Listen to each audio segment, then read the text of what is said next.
یہ آخری عشرے میں آدمی جو ہے اللہ کی چوکھٹ پر ہی جا کر بیٹھ جائے، اپنے معمولات کو توڑے۔ اعتکاف کی روح یہ ہے کہ یہ جو ہمارے معمولات ہوتے ہیں، روٹین، یہ بھی غفلت پیدا کر دیتے ہیں۔ ایک عادت بن گئی، صبح اٹھتے یہ کرنا، پھر یہ کرنا، پھر دفتر جانا، پھر آنا، پھر یہ، اس کے اندر پھر وہ آدمی کوئی جاگتا ہی نہیں، ہوش میں آتا ہی نہیں، وہ گویا کہ ایک مدہوش سا ہے، اور ایک وہ اپنا سائیکل چل رہا ہے خود بخود۔ اس سائیکل کو توڑو، جیسے 5 دفعہ وہ سائیکل توڑتے ہو نماز کے لیے۔ آؤ یہاں آؤ، آؤ سجدے میں گریں، لوح جبیں تازہ کریں، یاد کرو اللہ کو دوبارہ، اپنا عہد استوار کرو دوبارہ، ایاک نعبد و ایاک نستعین۔ اسی طرح سال میں ذرا یہ 9-10 دن بھی ایک دفعہ توڑو اپنے روٹین کو، جاؤ وہاں ڈیرا لگا لو مسجد کے اندر اللہ کے در پر، سوائے جو ناگزیر حوائج انسانیہ ہیں، پیشاب وغیرہ کے لیے جانا ہے باہر جاؤ، وضو کرو، پھر آ کے بیٹھ جاؤ۔ محض فرحت حاصل کرنے کے لیے نہانے کی اجازت بھی نہیں ہے۔ غسل واجب ہو گیا ہو تو نہاؤ، ورنہ پھر یہ کہ ہیلے بتاتے ہیں ہمارے علماء کہ وضو کی نیت سے جاؤ غسل کر کے آ جاؤ، اس لیے کہ معلوم ہے کہ آج آدمی کی جو عادت بن گئی ہوئی ہے روزانہ نہ نہائیں تو طبیعت پہ کسل رہتا ہے، لیکن اسی کو تو توڑنا ہے، اسی روٹین کو تو توڑنا ہے۔ اصل میں اجازت نہیں ہے، اصلاً اجازت نہیں ہے۔ آپ جو ہے جو بھی ناگزیر، ہاں اگر آپ کو فرض کیجئے کوئی ایسی شکل ہو گئی ہے، رات کو آخر سوئے تو ہے، سونے میں بدخوابی ہو گئی ہے، نہانا ہے تو جاؤ نہاؤ، ٹھیک ہے، غسل واجب ہے، نہاؤ۔ اور یہ کہ پیشاب کی بہانے کی حاجت ہے، جاؤ پوری کرو، وضو کرو، واپس آ کے بیٹھو، چاہے یہاں سو، یہاں ذکر کرو، یاد کرو، جو کرو کرو یہاں پہ، لیکن اور اس میں بھی خاموشی ہے۔ وہاں ہمارے ہاں آج کل اس کے اندر بھی بڑے لمبے لمبے چوڑے پروگرام شروع کر دیتے ہیں، لوگ بیٹھے ہیں گپ بازی کر رہے ہیں۔ میں نے خود میدان عرفات میں لوگوں کو تاش کھیلتے دیکھا ہے، تاش عرفات میں۔ میں نے سنا یہاں پر اعتکاف میں تاش کھیلے جاتے ہیں۔ آپ بالکل نوجوان چھوکرے، فضیلت سنی اعتکاف کی، ویسے بھی گھر سے بھاگنے کو جی چاہتا ہی ہے، کچھ دنوں کے لیے نکلے اس گھر سے، مسجد میں آ کے بیٹھ گئے، وہاں پہ گپے بھی ہو رہی ہے، لطیفہ بازی بھی ہو رہی ہے، تاش بھی کھیلے جاتے ہیں، یہ اعتکاف ہو رہا ہے۔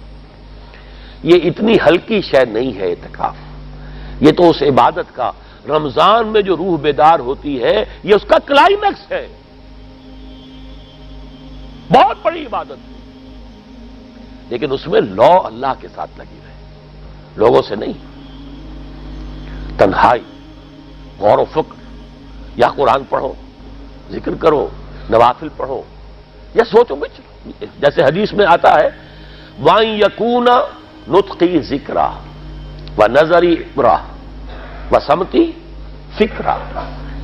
میرا دیکھنا ہو تو عبرت کا دیکھنا ہو کہ ہر شے سے میں سبق حاصل کروں، اور میں بات کروں تو اللہ کے ذکر پر مبنی ہو میری بات، اور میں خاموش رہوں وَسَمْتِي فِكْرًا، غور و فکر، تفکر و اعتبار، جو حضور جا کر غار حرا میں کیا کرتے تھے وہ اعتکاف تھا حضور کا، مکی دور کا اعتکاف،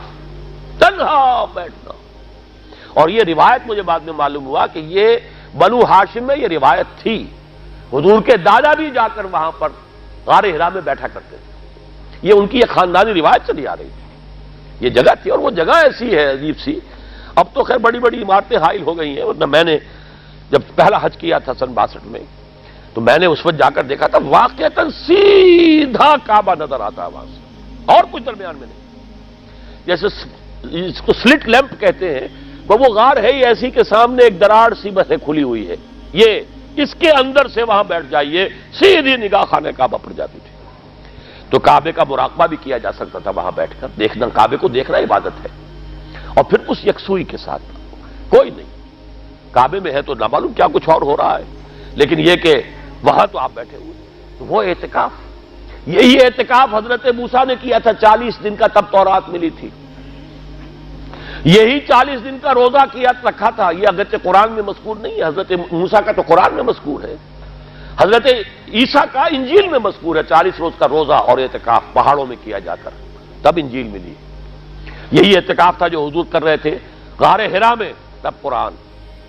اقرأ بسم ربک الذی خلق، خلق الانسان من علق، یہ تو اس کا ایک عکس، اس کی ایک جھلک ہونی چاہیے۔ میں نے روح اعتکاف پر بھی ایک زمانے میں ایک تقریر کی تھی، میں نے دیکھا چھپی ہوئی تھی، اب پتہ نہیں کہیں اویلیبل ہے یا نہیں، ایک علیحدہ کتابچے کی شکل میں بھی تھی، ویسے عظمت سیام و قیام رمضان مبارک پر بھی میرا کتابچہ ہے، عظمت صوم، جس میں کہ پھر میں نے یہ انسان کے 2 وجود اس کے بارے میں بھی خاصی وضاحت کے ساتھ گفتگو کی ہے، وہ بھی میرا کتابچہ ہے، شاید باہر اس پہ ہوں گے۔ تو فرمایا جب تم اعتکاف میں ہو تو ان کے ساتھ مباشرت نہیں کر سکتے۔ تلک حدود اللہ ہے، یہ اللہ کی حدود ہیں، فلا تقربوہا، ان کے قریب مت جانا۔ قرآن مجید میں حدود اللہ کے لیے یا تو آتا ہے فلا تعتدوہا، یہ اعتداء کہتے ہیں کسی حد کو کراس کر جانا، تجاوز کرنا،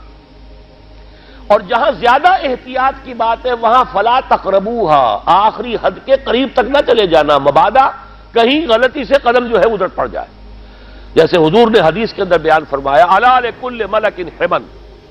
ہر بادشاہ کی ایک محفوظ چراگاہ ہوا کرتی تھی، اسی کے جانور اس میں چریں گے، کوئی رعیت میں سے کسی کی بھیڑ بکری، کسی کا کوئی جو ہے گھوڑا وہاں نہیں آ سکتا۔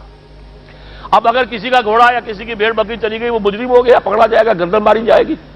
تو حضور نے فرمایا کہ اللہ کی بھی ایک محفوظ چراگاہ ہے، اللہ کی حما کیا ہے؟ محارمہ، جو چیزیں اس نے تم پر حرام کر دی، ان کے قریب نہ جانا۔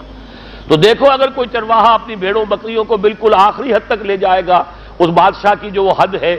تو اندیشہ ہے کہ بھیڑیں بکریاں کہیں ایک چھلانگ لگائے اور بادشاہ کی چراگاہ میں داخل ہو جائے، لہذا ذرا فاصلے پر رہا کرو۔ یہ ہے آخری حد تک نہ جاؤ بلکہ کچھ فاصلے پر رہو۔ فلا تقربوہا، یہ اللہ کی حدود ہے تو ان کے قریب مت پھٹکو۔